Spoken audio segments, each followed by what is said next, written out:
I don't know if it ever took. Priorities have to be. I mean, But it won't surprise you that, Bill was at my house. He wouldn't have more than a glass and a half of wine. I mean, he's like anal with that stuff. Right. I mean, I tried to pour him more. He's like, no, I can't drink it. I got to drive. I'm like, all right, I respect it. Yeah. She took it. I was home. Thank you. Getting somewhere. But oh my God, this trial's crazy. I don't think it's going to take the jury long. They have the case as of this afternoon. I think I'll be shocked if she's convicted. We're ready? You're ready. Oh, is it seven? Stop talking. Yes. I'd like to call to order the regular meeting of the Board of Finance of the Town of Summers, June 25th, 2024. We have Joe Talisano here tonight, Kathy Devlin, Bruce Devlin, Paul Hart, and Michael Parker. I noticed that the gallery is almost full tonight. They're at the game. And would like, if you would please, to come forward, Sam, and Sure. give us your report.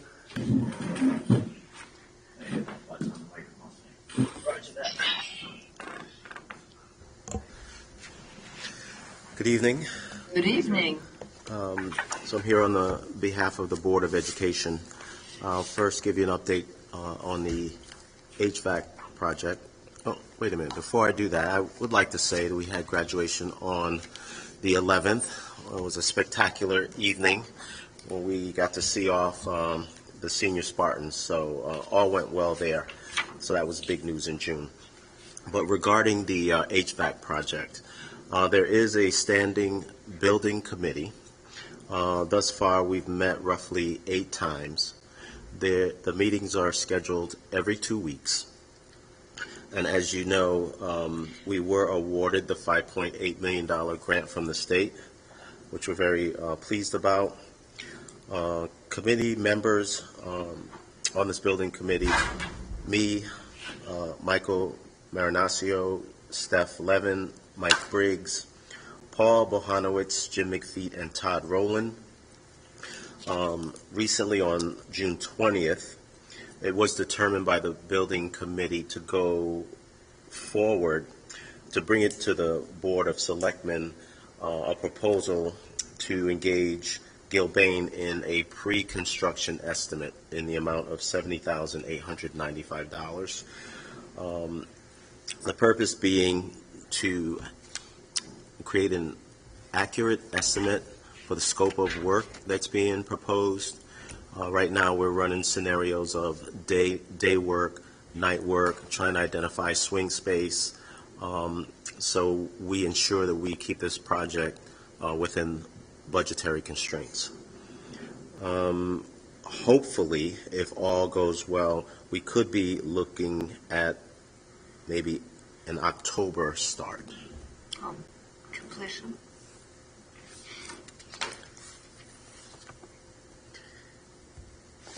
And that's all I have at this point, pending any questions. I think we have 2 members who have matters for you. I'm one of them, and I think Joe is another. Yeah, he gave us some dates when he can meet. Okay. That might be in your email. Okay. I've been out of email touch for a few days, so Yeah, so you can take a look at that. We can talk about it after. okay, I will do that. One of the things I'd like to at least say to you and have you put in your mental computer is that that we have 2 other schools that need to be addressed with respect to HVAC.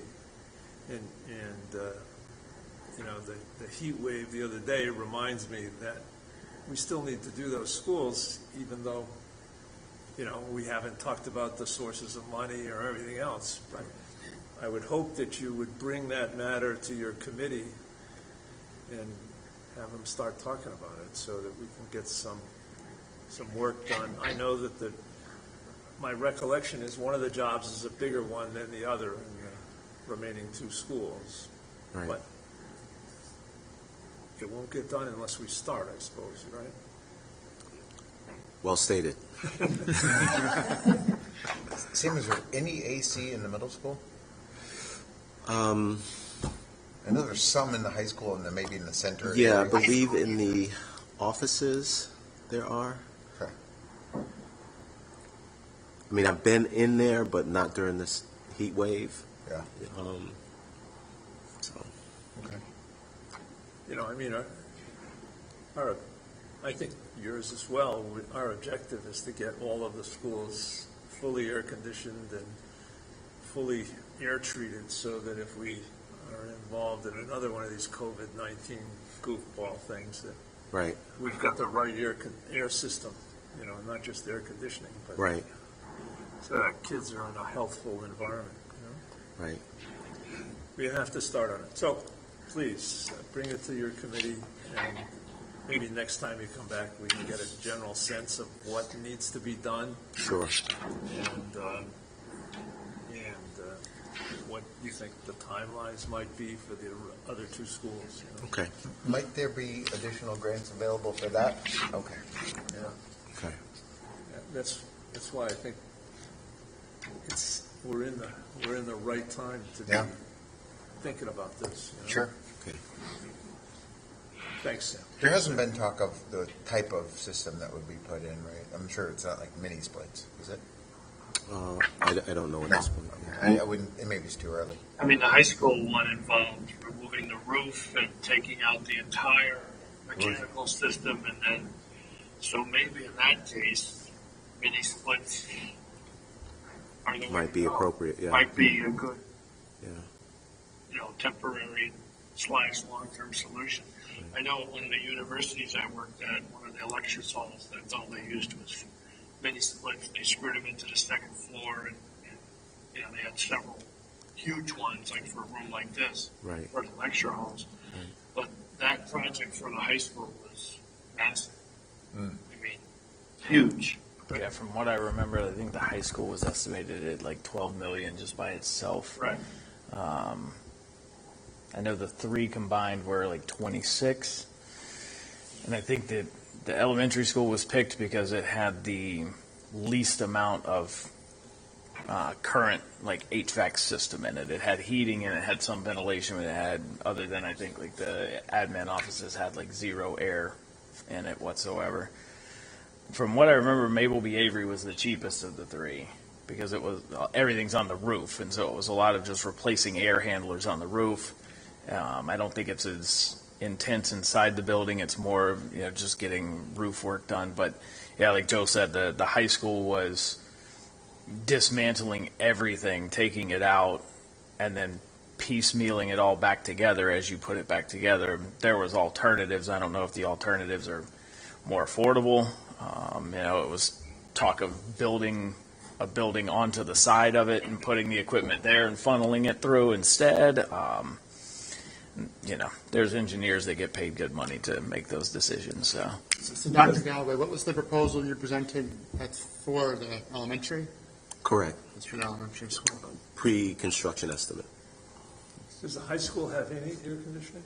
The high school does have I think in like some. the center of the building Yeah. only.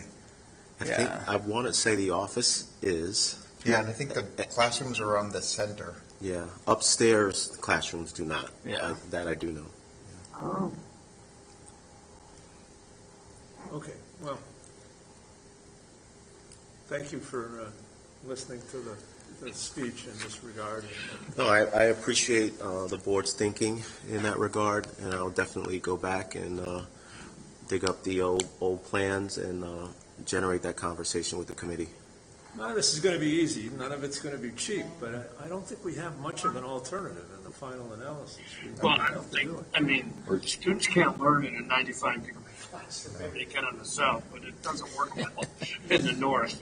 Most of the schools in the south are already air conditioned. Right. Right. It's not a conducive environment for teaching and learning. Right. I concur. So I appreciate that. Yeah. Thanks, Sam. Thank you. Thank you. Thank you.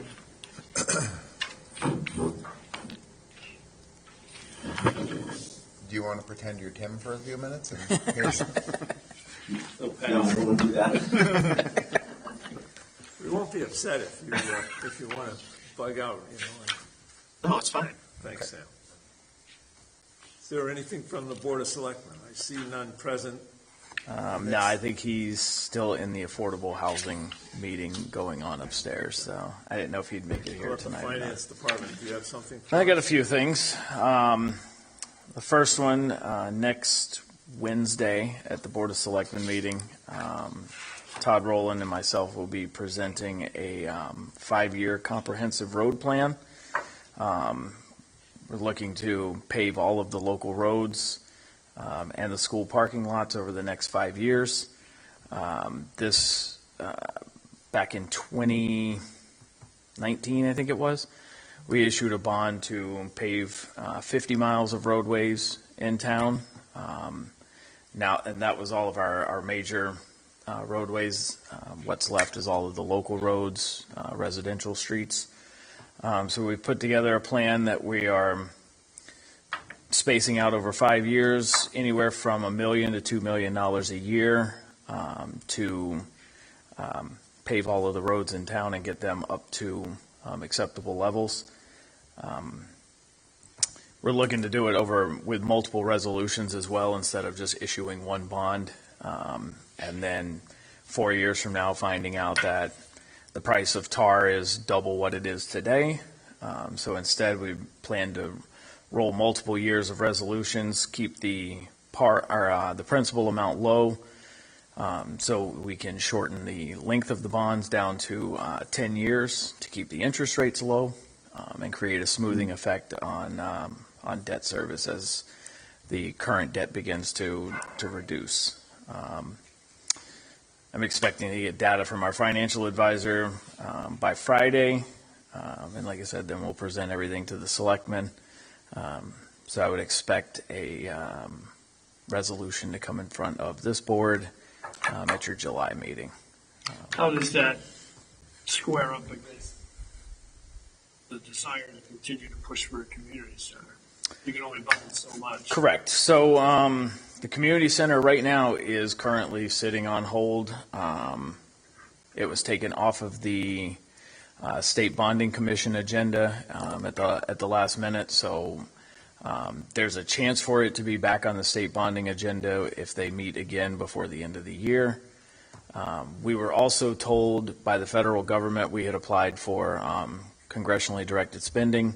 We were originally told that because the project had more than 25% recreation use, that the federal government would not contribute any monies toward it. However, a week later, we received the list of proposed projects, and the Town of Somers Community Center was on the list of projects. So we may get funding from the federal government, we may not. We may get funding from the state government, we may not. If we end up with funding, we will look at how we want to move forward with that project. But that will be, You're talking about, Brian, a project that was voted down by the Correct. citizens. I don't know that there's any law that says you can't vote on it again within any particular time frame. But doesn't there seem to be, as a matter of some probity, that time passed before this thing is brought up again when it was voted down? I completely agree with you, Mike. I think and there was a lot of talk of trying to put it back on the ballot in May with the budget. There was a lot of talk of that, and it's still too fresh. It's still too new. Is that we don't really know all the ins and outs of the HVAC project yet, and where that's going to land with final cost. I think there's a lot of variables that have to kind of hit their final destination, and before we can move forward with anything. So there's else. a lot of other priorities in the town. I agree. You know, we do want to finish our review of Right. trying to help the education system get air conditioning. We have roads that need to be done. Yep. I think those are our priorities. I mean, if the federal or state government funds this, those funds don't become available unless we do the math. Correct. So, okay. The issue I have with May is if we look at the voter turnout It was horrible. In the referendum Yeah, versus the Yep. regular election, you're talking a few hundred versus a few thousand. So Absolutely. Women are on time. I feel like it's And there's going to two. have an appearance of being underhanded. Right, so there's two views on that. One of them is, yes, if we get 280 people come out for the budget, and yeah, you put a referendum question on there, are you only going to get 280 people to vote on it? Or will it drive the people in to vote for the budget? You end up with 800 or 900 people voting for the budget instead. I have no idea. I don't know what the answer to that question is. It's, You'd get 30 more people. you're probably, yeah. But the plan is to have a resolution in front of you guys for July for the November ballot for the first part of roads. But in terms of timing of the bonds, it will coincide with the retirement of others? Yep. Okay. Yep. And You the see where you need to fit in, Sam. Okay, yep. Yep. And I do believe that the Board of Education and myself have a good relationship where we would keep that open communication to know where we can, land various issuances, and prioritize our projects. When we made the first road plan, the school parking lots weren't in it. And Stephanie texted me immediately and said, are the school parking lots in there? They're not. We're going to add them in. And so we've slowly started putting those in, rearranging some of the lists so that we could smooth the amount and not have, 4 million one year and $1 million another year, and just kind of make it so the total projected expense is just shy of $7 million over 5 years. Is the current projected expense. What's the life expectancy of Because they're residential roads, anywhere from 10 to 15 years. Obviously, you have to do, crack sealing and stuff like that, but you wouldn't have to do any major repairs for at least 10 or 15 years. Some of them probably even longer. The next thing I have, tax bills will be available online tomorrow. They will be in the mail on Thursday. We had an unfortunate tragedy in the tax office, and it put us about a week behind. We do apologize to the residents for not getting them out. People were very used to getting their bills early, and we have been, in the last week or so, we've been inundated with people coming in the office and calling, wanting to know where their tax bill is, because it's June 20th and they hadn't had it yet. And so Trish has stepped up and really taken on a role well outside of her realm, and made sure that the bills get out on time. And then the last thing I have is the page 2 in your packet. This was sent to us by Pullman and Comley after the legislative assembly closed back in June, or the beginning of June, early May, whenever it was. This is about a public act that was put into law. I'm sure everyone here remembers over the years, multiple superintendents have come through and have asked to create a non-lapsing fund for the Board of Education, where they can take their returns at the end of the year and deposit them into a non-lapsing fund instead of them being returned to the general fund. This year, the state legislation passed a law that allows the local Board of Education now to create those funds. No longer the Board of Finance has that power to create that fund. The boards of education do. They can, the rules are still in place. They can only deposit up to 2% of the prior year's fiscal year education budget. The expenditures from the account are only made for educational purposes, and any expenditure must be authorized by the Board of Education. But however, the new provision does allow local boards of education to decide how much, if any, to place into an account or create an account if one does not exist.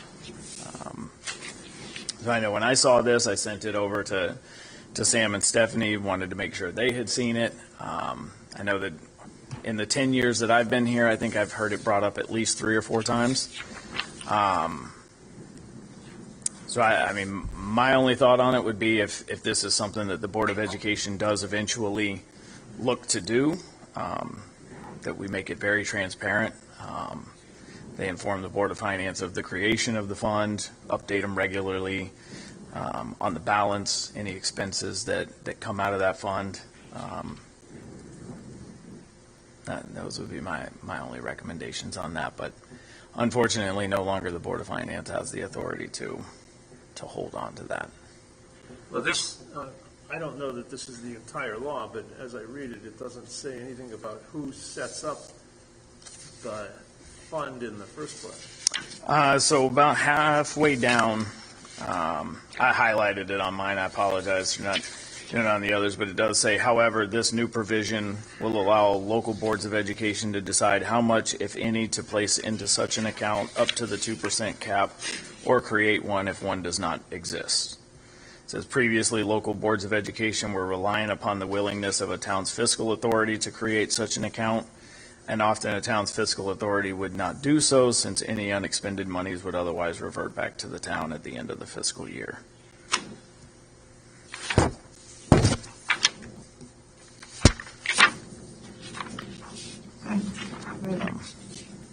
Yeah, personally, I'd like to look at the law.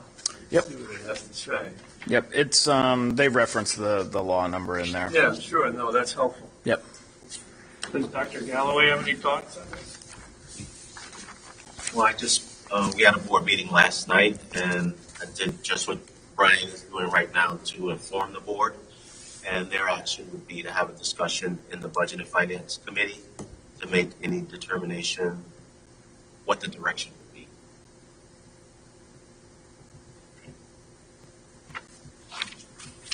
It seems, I've heard of it before, the plan before, and it's always seemed to me to be almost self-defeating, because if you know that the money is never going back to the general fund, then there's almost another reason to cut the amount that the Board of Education is going to get. I don't understand why we play it seems to me almost a financial game without a real purpose, because to me, if the Board of Ed wants money to run the system, those wants are in effect estimates. And the more we can agree and accept each other,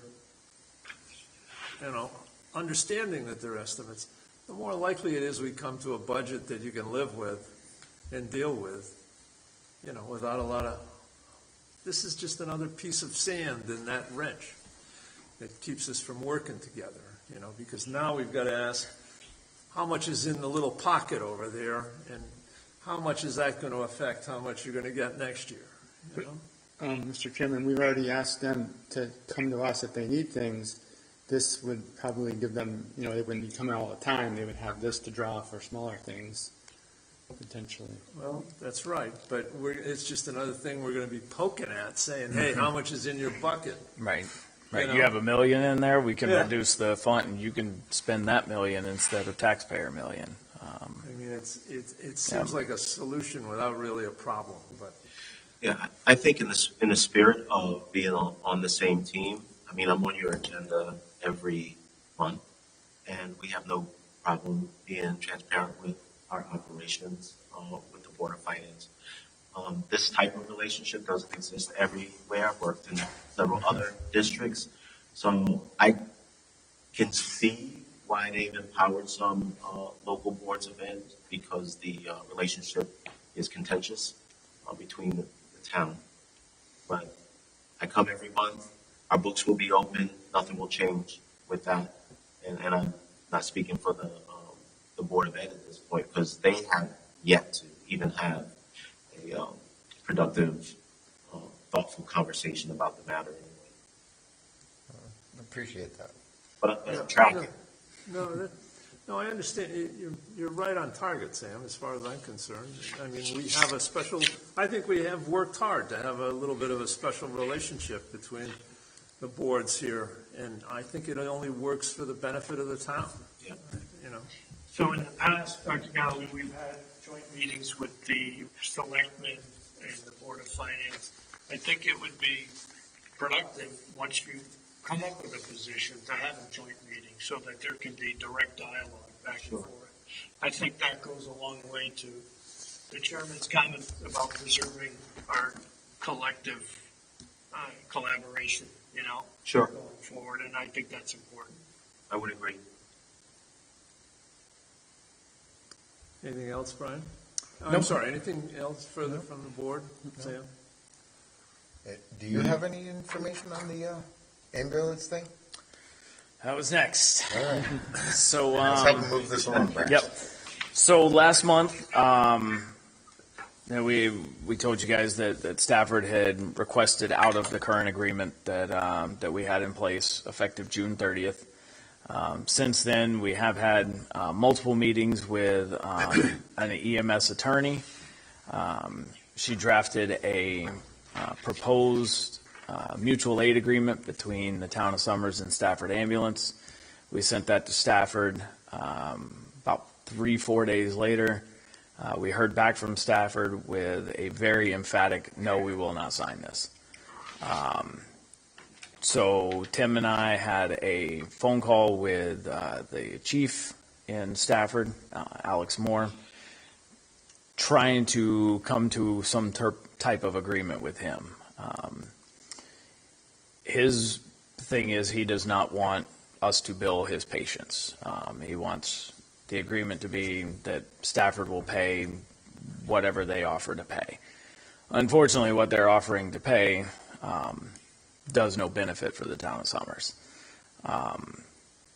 So since then, I requested a meeting with them in person. It's supposed to happen Thursday at noon for them to come out here and discuss further. I've met with Tim and with members of the fire department to draft potentially another agreement that we will propose to them to see if we can get something on the books still for July 1. As of right now, though, if no agreement is reached by June 30th, we will be out of agreements, and we will just be billing their patients directly. Stafford told us if that's the route we go, if we decide to bill their patients directly, that they will just take us off the run card and they'll tell dispatch not to call us. Can't we just stop going? That's the same effect. That's fine. Yeah, that's fine, but this is, at this point, moves from a fiscal issue, now that we have a definitive position on it, Yep. to a leadership issue. Yep. There's absolutely no reason the town of Summers should be subsidizing the town of Stafford I agree. on ambulance services. So it's up to Tim and the Board of Selectmen to make that definitive ruling to the new chief and the team there. Yep. And to bill them directly if they do go over to 3 times a month or 3 times a year, and end this thing. Yep. Because we're hemorrhaging $500,000 to date. Yep. So, and I'd like to go on record to say that the chairman and I were right all along. But what good has it done the town of Summers? Nothing, Nothing. other than me bang my head Other than against the you wall. know, No. Can we, can we, as a Board of Finance, stop any funding for trips to Stafford? Not really. I mean, I guess if you chose to, It's Probably outside of our domain. I guess if you chose to cut their budget in future years so that they didn't have the resources, but that also affects local response as well. I don't want to tip over the fire department, Right. but And the new leadership, casting about for solutions. the new leadership at the fire department that's been the interim chiefs down there, Matt Atwood, Ray Stovall, and Keith Allard have all been a part of these meetings and have had a lot of very good input on, the town of Summers does benefit to a point to go into Stafford. It keeps our paramedics training and active every day, multiple times a day on calls. It keeps them fresh and going to places. There are things that they do in Stafford that they may not do locally. Some of the like blood transfusion systems that they do. So there are things about their job that going to Stafford does help them with, that they may not get the training hours in to continue to do without it. The flip side is all we're really asking is Stafford to pay their fair share. We don't mind going there if people pay us. We don't mind going to Ellington if Ellington pays. But you see everybody else getting paid, and you hear we're the greatest service in the area, and nobody wants to even pay us what the worst service in the area is. So by hemorrhaging $500,000 over several years, you can afford a hell of a lot of training. Yeah. Yeah.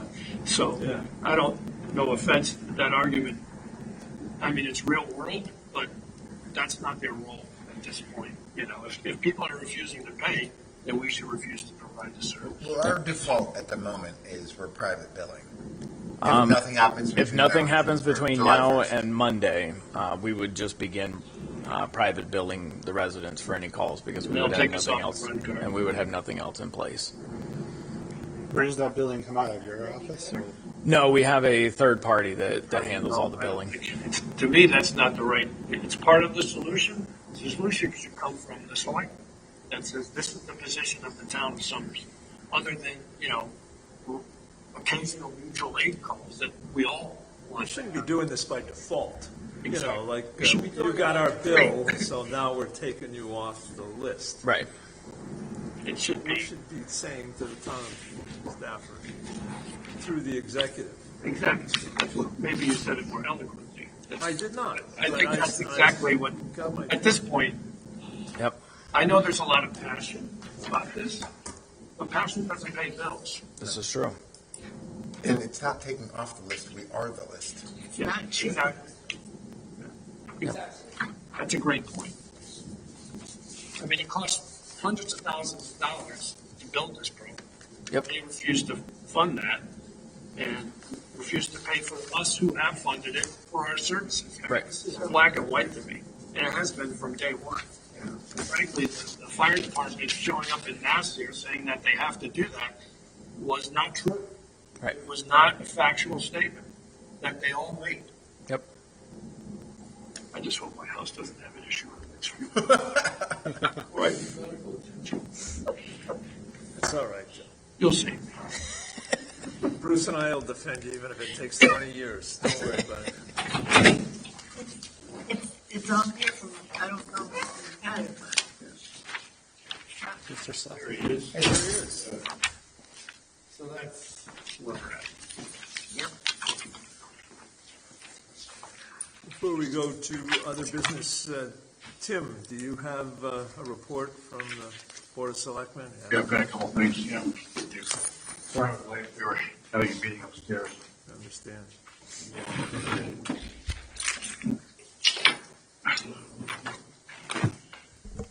Good evening, members of the committee. First of all, I'd just like to mention that we now have a new fire chief. His name is David Lenhart, Lenart. He's from Derby. He is an experienced fireman. He was chief, I think, of the Derby Fire Department for about, 10 years, and the last 10 years or so he's worked for Bridgeport. He comes from a family whose grandfather started the ambulance service in Derby. His father took it over from him, and he basically took over part of it himself. Very experienced. He's about, how old is he? About 49, maybe? A little older than me, but not by much. In mid-40s. 49, I think, something like that, yeah. He's got a young family, 2 children. I think one is 9 and one is 1. He wants to move out of that part of the state, and he wants to come to Summers. So he would like to, if possible, buy a home in Summers and live here, Excellent. which we thought was very encouraging. Start date is, we just signed the papers today, by the way. We had a Board of Selectmen meeting on Thursday night to approve the work contract. We have a 3-year work contract with him. And start date is 8th of July. He's got some vacation he wants to go on prior to that with his family.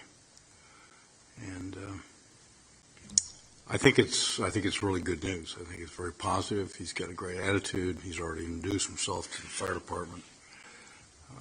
Is he a paramedic also? No, he's not. No, he's not. But he's a fire marshal. Okay. Yeah.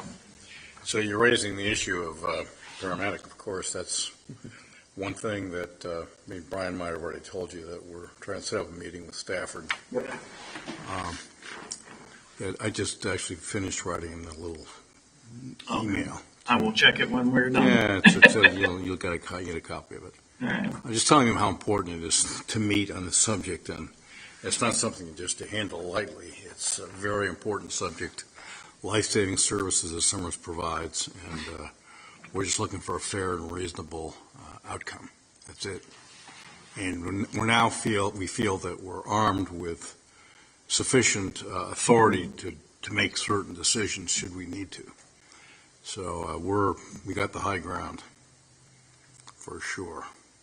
Well, Brian, in your absence, has filled us in a little bit on, and I don't mean to steal your Go ahead, thunder. yeah, please. Comments, but he's just filled us in. I think the sense of this board is that we would like you to bring this to a conclusion, one way or the other. I think we're in full agreement. Well, The default doesn't seem to be the worst thing in the world, private billing. No, I think that's unacceptable to them, though, so I think that we're going to come out somewhere in between. But we've had a meeting today. We've got a pretty good set of orders going ahead, more or less, is what we're going to do, and we just need to explain it to Stafford so they'll understand it and understand why it's reasonable and fair and acceptable. Did they have similar struggles this year with their budget getting passed as they did last year? No. They passed with I think they had about, a 200 or 300 vote margin. Okay. Close, but they got it passed. And as Brian may have told you, I think they had $130,000 additional monies put into ambulance services, correct? Yep. Yeah. So we asked Alex Moore, the chief of the private ambulance service, what that was for, and he said, oh, that's just for wages. Yeah, for salaries. So what is the new position of the Board of Selectmen now that you are armed with the high ground? I'm not sure we want to tell you what that is right now before we sit down with them. I think you have to trust us that it's reasonable, it's, we think achievable, and it's time. In my email, I just wrote them as it's time to negotiate, because there's been none of that recently. So we're going to have a meeting on Thursday, and it's vital in their interests. If they're interested in something that's reasonable and fair, and will continue the services that we're currently providing, they need to ante up. Agreed. The last thing I wanted to mention was the Board of Selectmen has created an ad hoc committee for affordable housing. Mm-hmm. This is a subject that obviously has been hanging out in the wings for several years. We've not addressed it in the past. In other words, we were mandated by the state to come forth with an affordable housing plan by, I think, the 10th of July, 2022. 10th of June. So obviously we missed that date. But of course, I think the thinking was here in town was that there weren't many options at the time for affordable housing. I mean, you've got to have a facility that uses something other than septic, and there just aren't that many opportunities in town. And there aren't that many developers that want to come right in and see what they can build either. until we ran into Wynn Development for the Yeah. mill site, Yeah. which was specifically zoned for highest and best use being apartments. And so we're pursuing that, but also we believe that it's in Wynn's best interest if they truly want to get support from the Connecticut Housing Finance Authority, that the town has to have an affordable housing plan in place. So we've been on top of this. We've got a committee put together. We had our first meeting this evening. We've got some great people on it, 2 people from zoning, 2 people from planning, and 2 people from the Housing Authority. And everybody's engaged. Everybody was there tonight. I think it's something we can complete in the next 2 months. We've got a consultant on board who used to be the zoning enforcement officer for the town 10 years ago, so he knows Summers, he knows some of the people. He's put together 19 plans for other communities already. He's got a model that he can use. We've negotiated a price with him that we think is affordable. We signed a contract, and unfortunately, he couldn't make the first meeting because he had a previous commitment, but we expect him to be at all the next meetings. So is there some percentage of housing that we're supposed to try to aspire to? There is, yeah. So the state came up with, I think it was rather arbitrary. They just said every town in the state has to have 10% affordable housing. That's not possible. You say, hey, what's that based on? What information fed into that?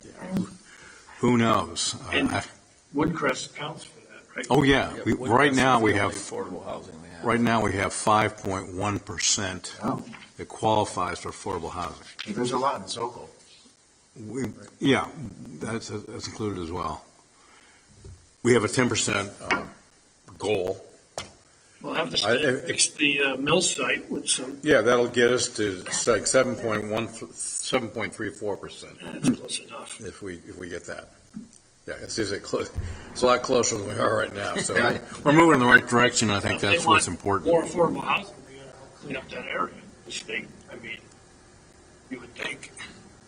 Yeah, unfortunately, all the parties involved, they all have their own individual requirements, and it's in a Zoom call with people from CHAFA, Department of Housing.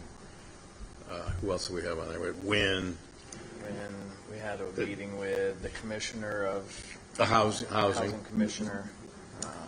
CHAFA, It's been in so many. DECD, Department of Economic DECD was and part Community of it, Development. that's They have given us a grant of $995,000, which they say is contingent upon Wynn producing a development plan. Because DECD wants to see what it's going to look like, what they're going to build, why they need to have it cleaned up. But in order to put together that plan, Wynn claims it may cost them as much as $1 million. And they don't want to spend $1 million and not be able to be competitive to know pretty certainly they're going to get CHAFA funding. Unfortunately, CHAFA funding is molded basically for the needy communities, of which Summers is not.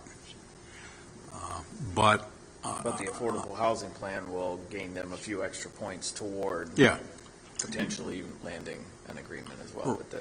right. for So finance. that's why it's important. And There's a lot of things moving in parallel with each other. Am I remembering correctly that there was some pretty expensive testing that needed to be done still?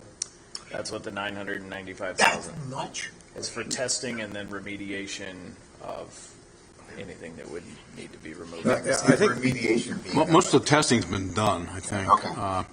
It's a matter of removing what's there and moving it to the correct spot. For instance, they very well could move the dirt to under the parking lot, which acts as a cap and is perfectly acceptable, isn't going to be permeated by any construction, and it's the least expensive way to proceed.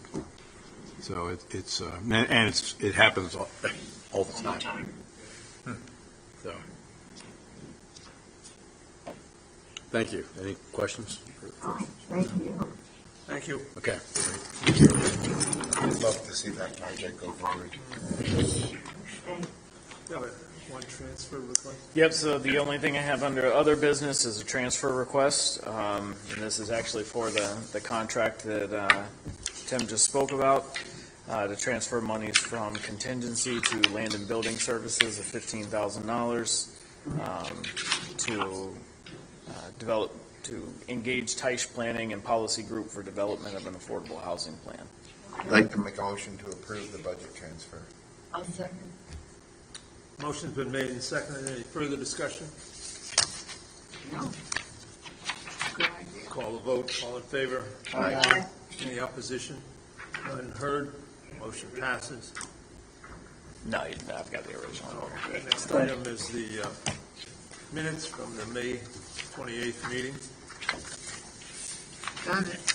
I'd like to make a motion to approve the minutes. I'll second. Further discussion concerning the minutes? None? No. All in favor? Aye. Any opposition? Hearing none, motion passes. Joe? Move to your big adjourn. moment. Move to adjourn. Second. All in favor? Aye. Motion passes. Thank you very much, everyone.